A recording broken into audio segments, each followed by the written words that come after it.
El espectro de la carretera. Eustaquio Mosqueda no conoció a su madre. Ella murió en el parto. Su hermana Alicia tenía 15 años y su hermano Martín tenía 3. Vivían en una choza sobre la playa, junto a un mar que las más de las veces se mostraba tempestuoso, una inmensa fuerza a la cual temían. Aún con el violento oleaje, su padre se internaba en él con su pequeño barco pesquero a conseguir lo que después venderían, guisado a los turistas que se sentaban a comer en una de las 3 mesas que ponían afuera de la choza, como un pequeño comedor. Cuando crecieron, Martín y Eustaquio servían los platillos que Alicia preparaba. Por las noches recorrían la playa con una linterna en busca de enormes cangrejos, cuyas tenazas guisaban para vender o para comerlas ellos mismos. Algunas veces, cuando el oleaje era más apacible, su padre los llevaba a pescar. Eustaquio tenía 10 años cuando su padre murió ahogado. Era un día inclemente y él, con el afán de conseguir el alimento que en esas fechas escaseaba, se adentró de más en el océano. Hubo una tormenta, jamás vieron de nuevo el cuerpo de su padre. Tampoco la lancha. Alicia se hizo cargo de sus hermanos. Martín consiguió que un amigo suyo le prestara la lancha de su padre para que fuera a pescar. Así transcurrieron algunos años. Alicia juntó de las ventas del comedor lo suficiente para dar el enganche de una lancha. Martín se dedicó desde los 19 años a transportar diversos cargamentos en tráiler. Se ausentaba hasta por semanas viajando. Eustaquio tomó la lancha y se fue a pescar. Martín enseñó a Eustaquio a manejar el tráiler y eventualmente este también hacía viajes que le conseguía a su hermano. Casi abandonaron por completo lo de la pesca, pues aunque más cansado, el transportar cargamentos en tráiler les era más redituable. Una noche, después de 6 días de ausencia, llegó Martín sumamente pálido. Pidió un café. Se tardó unos minutos en poder articular las palabras. Les contó que unos 40 minutos antes, sobre la carretera, vio que un hombre extendía la mano y él por temor prefirió no detenerse. Pero unos minutos después, al voltear a su derecha, estaba aquel hombre mirándolo fríamente. Por la impresión casi se despeña con el tráiler a un barranco. Cuando estuvo a salvo y detuvo el tráiler, el espectro ya no estaba. El 3 de diciembre de 1973, Eustaquio, ya con 22 años, tomó el tráiler para sustituir a su hermano que deliraba de fiebre.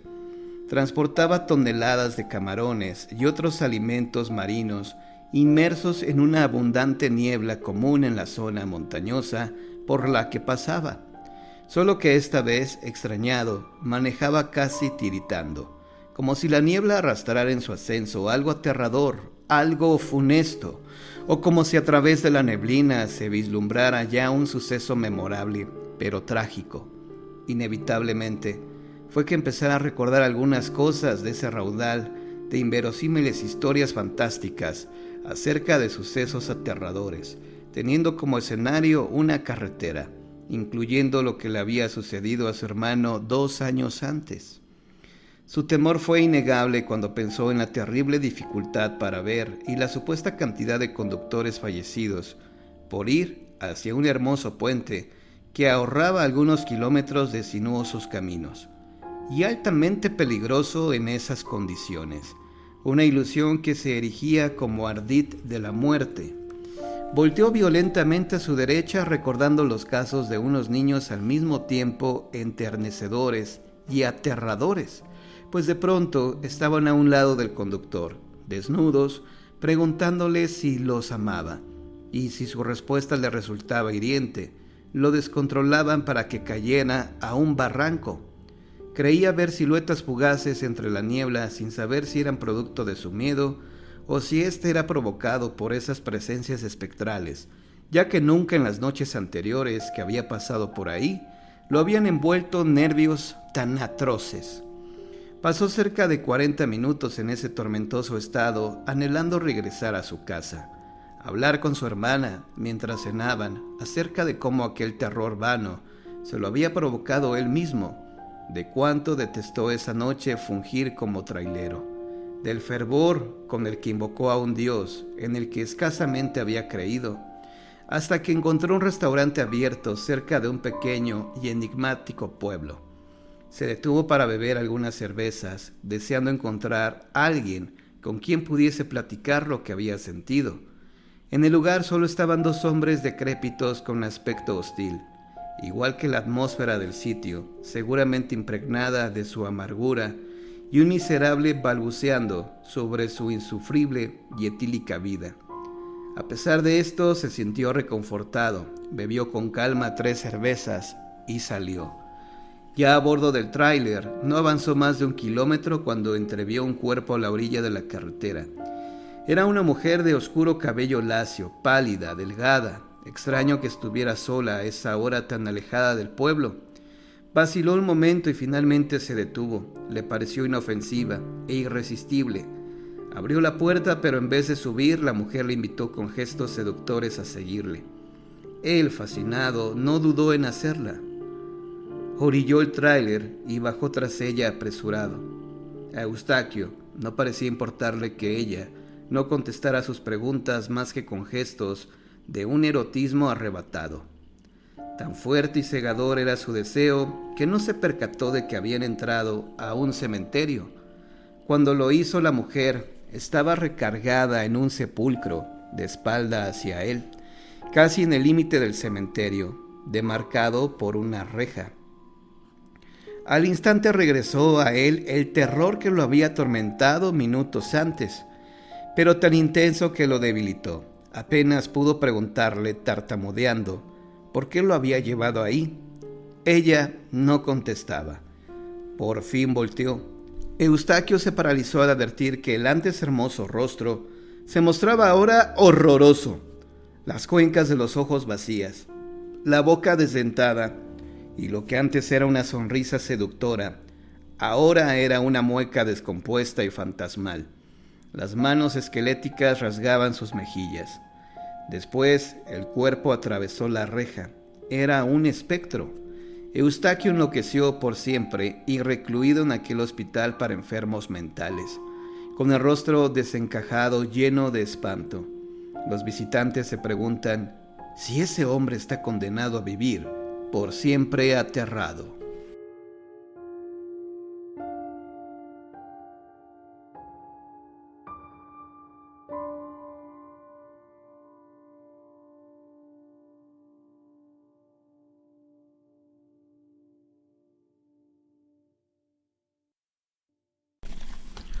Salimos de la casa de Adriana aproximadamente a la 1 de la tarde. Para las 4 estaba ya instalada la casa de campaña a unos 30 metros de distancia de la laguna.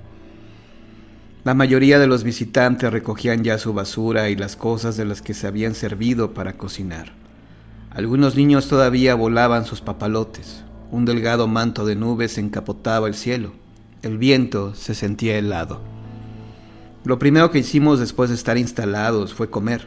Con el viento llegaba ocasionalmente un sugestivo olor a carne asada. Nosotros solo llevamos atunes. El lugar empezaba a vaciarse. El viento intensificaba su gelidez y su fuerza. A las 6 de la tarde estábamos solos. La oscuridad comenzaba a desplegarse sobre el lugar.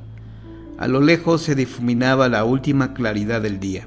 Leonardo sacaba las cervezas que habíamos comprado, cuando llegaron unos policías de la montada. Nos preguntaron si ya íbamos a retirarnos.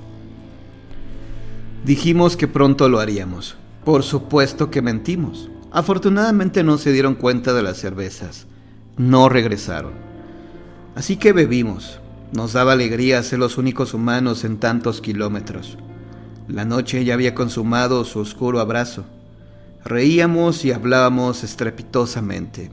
Las únicas luces las emanaban rítmicamente algunas luciérnagas, pero un resplandor más grande y que no era intermitente se movía hacia nosotros. Escondimos las cervezas y callamos. Era un hombre de baja estatura, de aspecto torvo y enfermo. Dirigió la molesta luz de su linterna directamente a nuestra cara para escudriñarnos.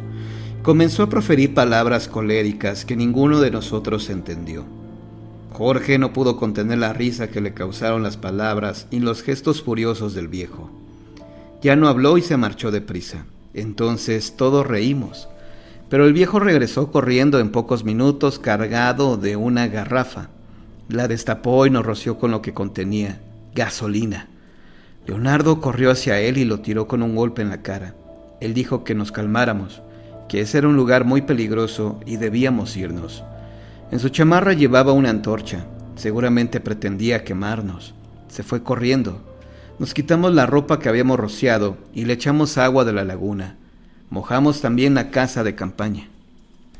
Ya no estuvimos a gusto. Temíamos que en cualquier momento regresara con más gente, aunque hubiera sido más peligroso que nos fuéramos de ese lugar tan tarde. No teníamos otra opción más que esperar. Aún con sueño no podíamos dormir sabiendo que ese carcamán podría regresar y quemarnos sin ningún problema mientras estábamos dentro de la casa de campaña. Debían ser más de las 12 de la noche cuando vimos una luz descendiendo desde lo más alto del cerro hacia el que había huido el viejo. Pensamos que era él. Descendía muy aprisa. Nosotros buscamos palos y piedras por si era necesario. Esperamos. La luz se detenía por momentos. También repentinamente dejaba de verse y luego aparecía en otro sitio.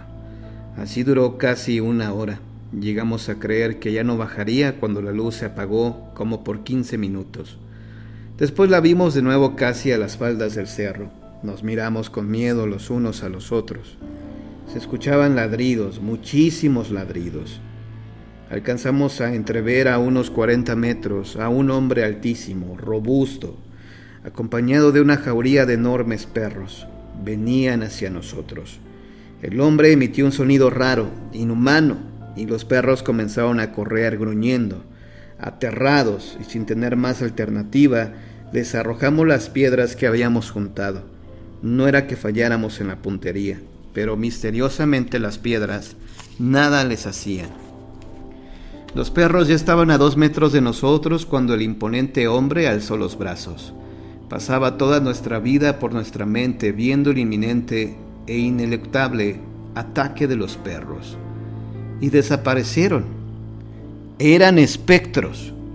Estábamos pálidos y enmudecidos. El frío y el miedo eran insoportables y no podíamos irnos de ahí sino hasta que amaneciera. Escuchábamos de repente a lo lejos a la jauría aullando y temíamos que volvieran. Nos maldecimos por haber optado por ese lugar y ya estando en él, decidir pasar ahí la noche. Añoramos el inocuo tedio de la ciudad y de nuestras casas. Pasamos 2 horas tiritando de terror y de frío. Algunos debilitados empezaban a cabecear.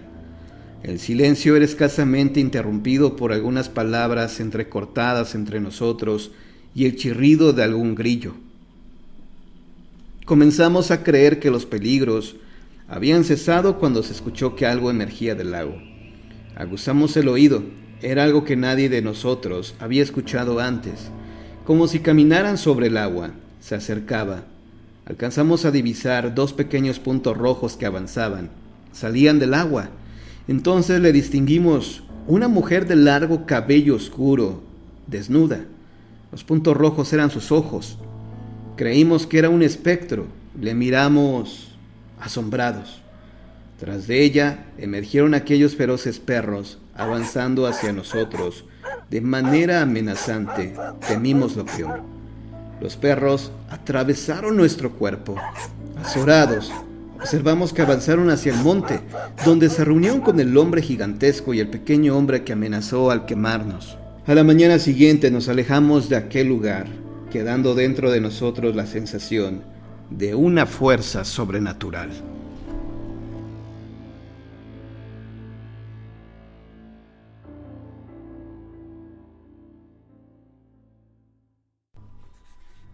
Era el cumpleaños 60 de mi abuela. Después de varias operaciones en el hígado que habían logrado posponer su muerte, mi madre esta vez se mostraba resignada.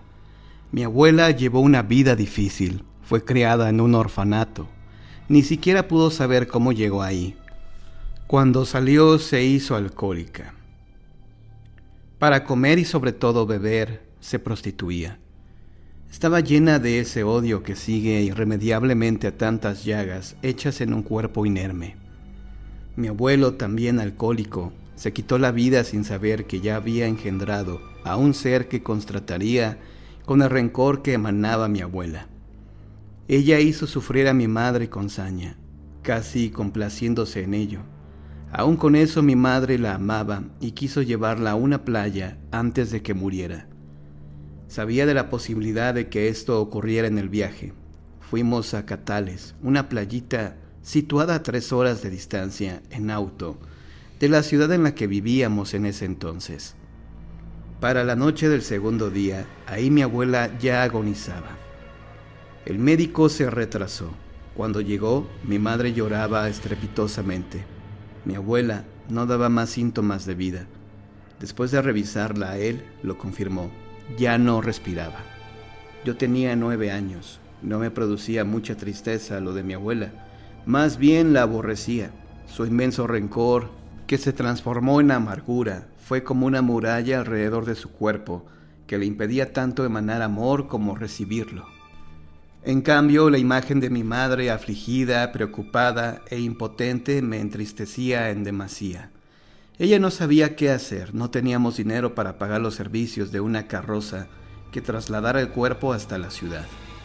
El médico nos propuso subir a su auto y hacerla pasar como una enferma. Él nos llevaría, a raíz de esto se convertiría en el esposo de mi madre.